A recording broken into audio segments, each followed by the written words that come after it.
Acte 11, le verset 16. Jean avait été baptisé d'eau, mais vous soyez baptisés du Saint-Esprit.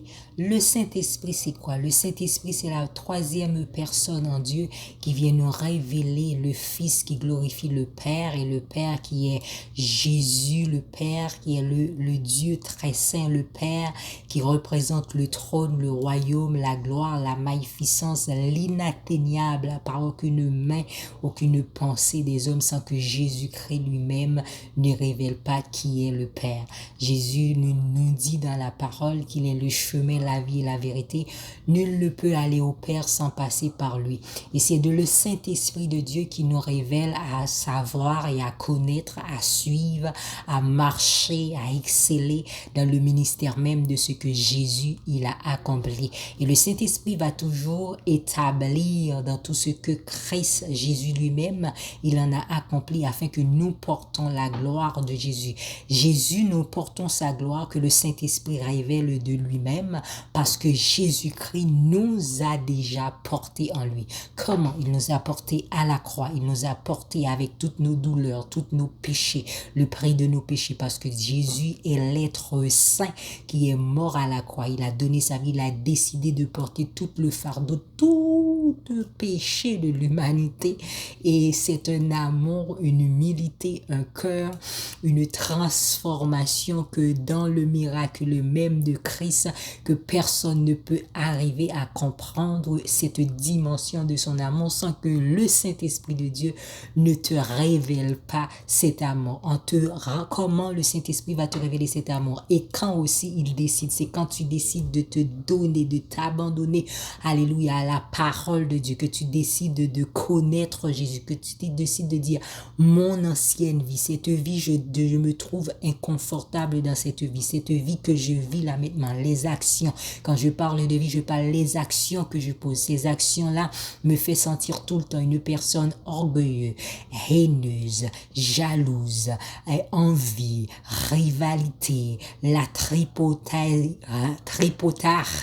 les envies, la zizanie, la méchanceté et tout le temps haïr, porter le mal et tous ces sentiments, toutes ces émotions des fois que tu peux vivre en rencontrant Jésus, les addictions, toute forme de secte même, à vouloir rester comme dans des pratiques sorcellerie, d'orgie, sorcellerie de franc-maçonnerie, sorcellerie des religiosités, sorcellerie de pratiques même, d'adeptes sexuels et toutes ces choses-là, quand le Saint-Esprit vient en toi, il va enlever toute forme d'abus, quel que soit un mal qui en a été fait par quelqu'un d'autre, abus physique, abus moral, abus mental, toutes ces choses qu'on peut décrire comme étant injustes dans nos vies, en déposant tout, en dit Seigneur Jésus, aujourd'hui, je t'invite en ma vie. Je te demande de me pardonner, de prendre tous mes péchés. Je décide de vivre pour toi. Je sais sans toi, je ne peux pas continuer cette vie sans toi.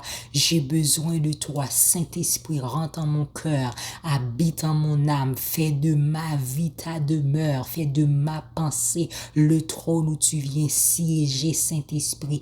Garde-moi par ta puissance. Garde-moi par ton autorité.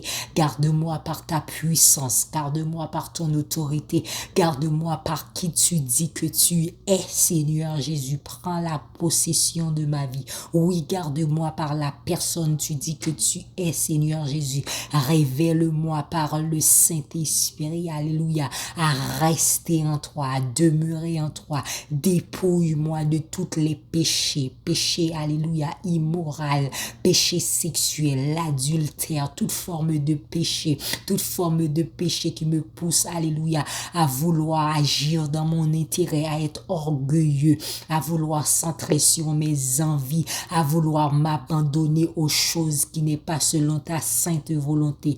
Aide-moi, au secours Saint-Esprit, au secours divin Saint-Esprit, au secours Seigneur Jésus, je veux de toi, je veux que tu m'aides, j'ai besoin de toi Saint-Esprit. Et là, Dieu peut agir pour toi, oui. Il est un Dieu qui entend et qui écoute la voix de ses enfants. Oui, il est un Dieu qui, alléluia, qui n'est pas sourd. Il est un Dieu qui n'est pas une image, un statut. Il n'est pas un nom, il n'est pas un titre. Il est Dieu et son esprit, l'Esprit Saint agit.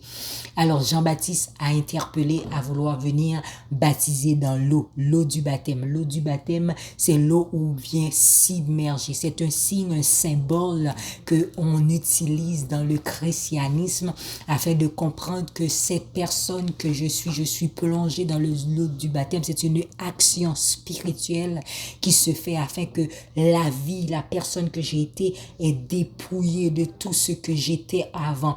Et quand je suis levé, immergé par le Saint-Esprit, l'eau qui représente le Saint-Esprit, l'eau qui représente la vie, l'eau qui représente qui est la vie et la vérité qui est Jésus, la parole de Dieu. Et une fois je suis submergé, immergé de cette eau, je ressors cette personne en nouveauté de vie. Et le Saint-Esprit va continuer à m'aider. Alléluia. Le Saint-Esprit va continuer à m'aider à accomplir, alléluia, les promesses de Dieu, ce que Dieu en a pour moi. C'est pour ça, en tant que disciple de Jésus, en tant que serviteur, servante de Dieu, mandaté par la prière, les intercesseurs, les intercesseuses, les prédicateurs, les prédicatrices, les servantes de Dieu, les personnes aussi qui sont convertis maintenant, aujourd'hui, décident, alléluia, d'être loin par l'huile du Saint-Esprit, le Saint-Esprit de Dieu qui va te toucher, transformer. Il y en a des congrégations où l'on utilise l'huile sainte pour apposer sur ton front, sur ton corps, afin que cette représentation, tu le vois, tu le crois, tu es mandaté de l'huile sainte. C'est une action encore comme le baptême spirituel, alléluia, qui va manifester encore la présence de Dieu, le Saint-Esprit de Dieu qui est dans nos vies. Alors, tu n'es pas une personne complètement qui, des fois qu'on vient de voir certaines choses, qu'on vient d'accepter le Seigneur de Jésus-Christ dans notre vie, on voit certaines actions, on peut se sentir, mais moi, avant, il n'y avait pas ces choses, je me sens complètement distancié. Alors, le Saint-Esprit de Dieu encore va t'entourer des personnes dans l'assemblée de Dieu, des amis que tu en as transformés parce que ton background peut être changé aussi, les amis que tu en avais qui pouvaient t'inviter au club, qui voulaient t'inviter à tel péché aussi à pratiquer avec eux. Dieu va te distancer de ces personnes afin que toi tu deviens une personne nouveau dans la nouveauté même de Jésus qui va changer et transformer ta vie. Et le Saint-Esprit de Dieu est l'unique, le Saint-Esprit qui a été en Jésus est le seul et unique qui peut te transformer, qui peut te changer et te dépouiller aussi de toutes ces actions afin que tu deviens cette personne qui marche dans la droiture de Christ. C'est pas juste une question de moralité, mais c'est que ton être entier est changé. Ta pensée est révolutionnée. Ta pensée est transformée et changée afin de vivre, alléluia, les promesses de Dieu, la vie éternelle en Jésus-Christ, l'héritage de la vie éternelle. Parce que ceux qui n'ont pas reçu cette parole de Jésus, qui ne se sont pas convertis par le Saint-Esprit de Dieu qui veut leur changer, transformer, qui n'acceptent pas cette conversion amenée même par le Saint-Esprit dans leur vie, héritaient tout ce qui est le royaume des ténèbres, héritaient l'enfer, héritaient tout ce qui peut amener à périr, tout ce qui peut amener dans la dissolution, tout ce qui peut amener dans la contradiction, tout ce qui peut amener même dans le débauche, esprit satanique, esprit diabolique, donc qui était mandaté par le royaume des ténèbres. Et une autre fois, je prenais le temps de vous expliquer comment Dieu lui-même a dépouillé tout le royaume satanique, le royaume des ténèbres, afin de prendre possession de chacun de ses enfants sur cette terre. Alors soyez abondamment bénis.